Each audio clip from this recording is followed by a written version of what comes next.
നമസ്കാരം, മലയാളത്തിലേക്ക് സ്വാഗതം.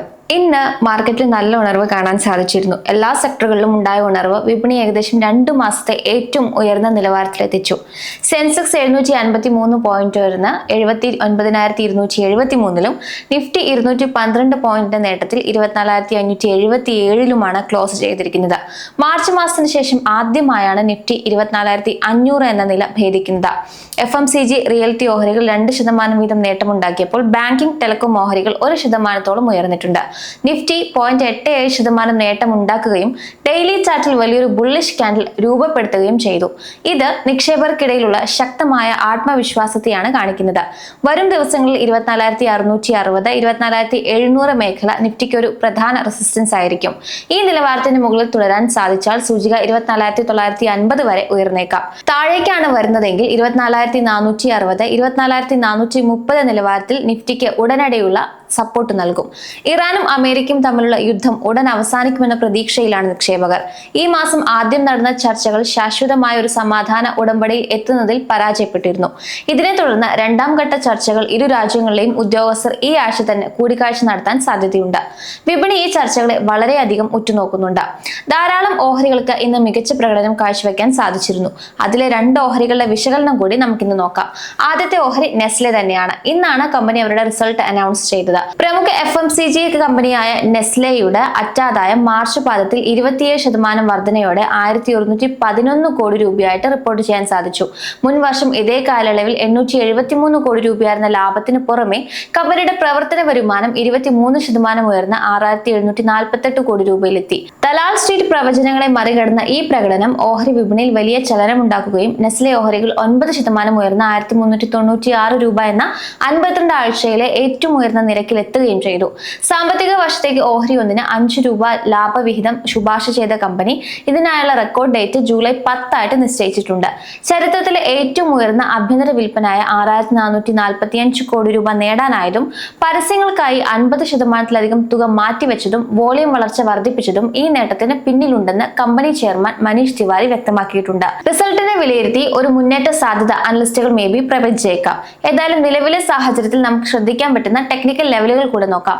നിലവിൽ 5 ഡേ, 20 ഡേ, 50 ഡേ, 200 ഡേ എന്നിങ്ങനെയുള്ള എല്ലാ പ്രധാന മൂവിംഗ് ആവറേജുകൾക്ക് മുകളിലാണ് ഓഹരി വ്യാപാരം നടത്തുന്നത്. ഇത് ശക്തമായ ഒരു ബുള്ളിഷ് പ്രവണതയെ സൂചിപ്പിക്കുന്നുണ്ട്. നെസ്ലെ ഇന്ത്യയുടെ പ്രതിമാസ ചാർട്ടിൽ MACD പോസിറ്റീവ് സൂചന നൽകുന്നുണ്ടെങ്കിലും വീക്കിലി ചാർട്ടിലെ നേരിയ വ്യതിയാനങ്ങൾ ഹ്രസ്വകാലയളവിൽ ഒരു പ്രോഫിറ്റ് ബുക്കിംഗിന്റെ സാധ്യതയിലേക്ക് വിരൽ ചൂണ്ടുന്നുണ്ട്.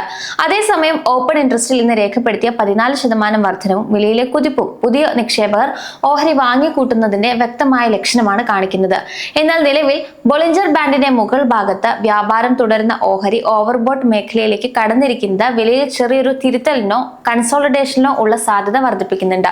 1,396 എന്ന ഇൻട്രാഡേ ഹൈ രേഖപ്പെടുത്തിയ ശേഷം 1,393 ക്ലോസ് ചെയ്തത് അതിശക്തമായ കുതിപ്പിനെ തന്നെയാണ് സൂചിപ്പിക്കുന്നത്.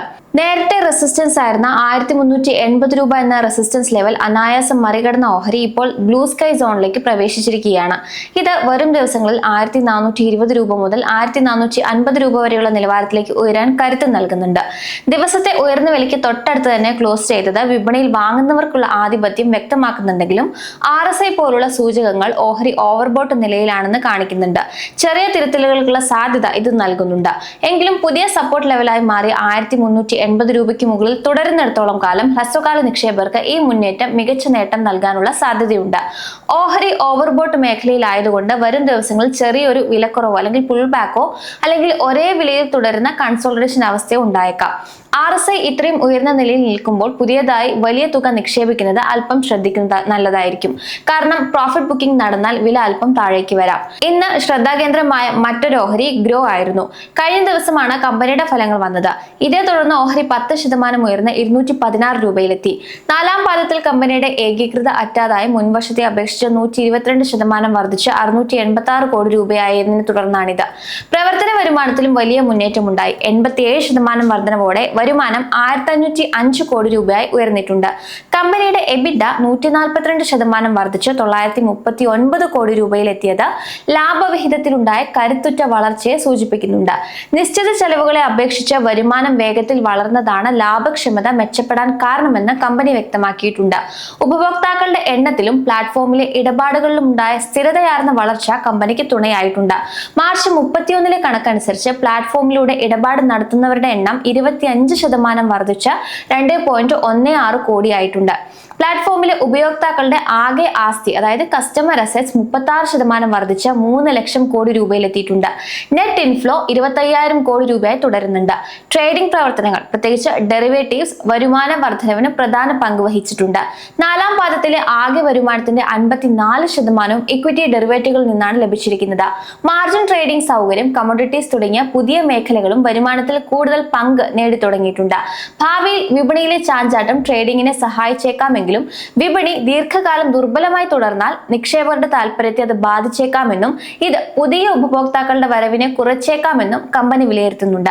ഗ്ലോബൽ ബ്രോക്കറേജ് സ്ഥാപനമായ ജെഫ്രീസ് ഓഹരിക്ക് ബൈ റേറ്റിംഗ് നിലനിർത്തുകയും ടാർഗറ്റ് വില 225 രൂപയായി ഉയർത്തുകയും ചെയ്തിട്ടുണ്ട്. വിപണിയിലെ പ്രതികൂല സാഹചര്യങ്ങളിലും നിയന്ത്രണങ്ങളിലെ മാറ്റങ്ങൾക്കിടയിലും മറ്റ് സ്ഥാപനങ്ങളെ അപേക്ഷിച്ച് ഗ്രോ ട്രേഡിംഗ് വോള്യത്തിലും ലാഭക്ഷമതയിലും മികച്ച തിരിച്ചുവരവ് നടത്തിയതായി ജെഫ്രീസ് നിരീക്ഷിച്ചു. മോത്തിലാൽ ഒസ്വാളും ഓഹരിക്ക് ബൈ റേറ്റിംഗ് നൽകുകയും ടാർഗറ്റ് വില 235 രൂപയായി നിശ്ചയിക്കുകയും ചെയ്തിട്ടുണ്ട്. വർദ്ധിച്ചു വരുന്ന ഉപയോക്താക്കളും മികച്ച സേവനങ്ങളും കമ്പനിക്ക് ഗുണകരമാകുമെന്ന് അവർ വിലയിരുത്തുന്നു. എങ്കിലും എല്ലാ ബ്രോക്കറേജുകളും അനുകൂലമായ നിലപാടല്ല സ്വീകരിച്ചിരിക്കുന്നത്. ജെഎം ഫിനാൻഷ്യൽ ഓഹരിക്ക് സെൽ എന്ന റേറ്റിംഗ് നിലനിർത്തുകയും ടാർഗറ്റ് വില 150 രൂപയായി കുറയ്ക്കുകയും ചെയ്തിട്ടുണ്ട്. ഇത് നിലവിലെ വിലയിൽ നിന്ന് 20%-ലധികം ഇടിവിനെ സൂചിപ്പിക്കുന്നുണ്ട്. കമ്പനിയുടെ വളർച്ചാ സാധ്യതകൾ ശക്തമാണെങ്കിലും നിലവിലെ വിപണി മൂല്യം യഥാർത്ഥ അടിത്തറയേക്കാൾ കൂടുതലാണെന്നും അപകട സാധ്യതകൾ പൂർണ്ണമായും പരിഗണിക്കപ്പെട്ടിട്ടില്ല എന്നും അവർ ചൂണ്ടിക്കാണിക്കുന്നു. ലാഭവിവരങ്ങൾ പുറത്തു വന്നതിന് ശേഷമുള്ള ഓഹരി വിലയിലെ കുതിപ്പ് നിക്ഷേപകരുടെ ആത്മവിശ്വാസം പ്രകടമാക്കുന്നുണ്ട്. ഉപയോക്താക്കളുടെ വർധനവും ഉയർന്ന ട്രേഡിംഗ് ഇടപാടുകളും വരുമാന വളർച്ചയും കമ്പനിക്ക് അനുകൂല ഘടകങ്ങൾ തന്നെയാണ്.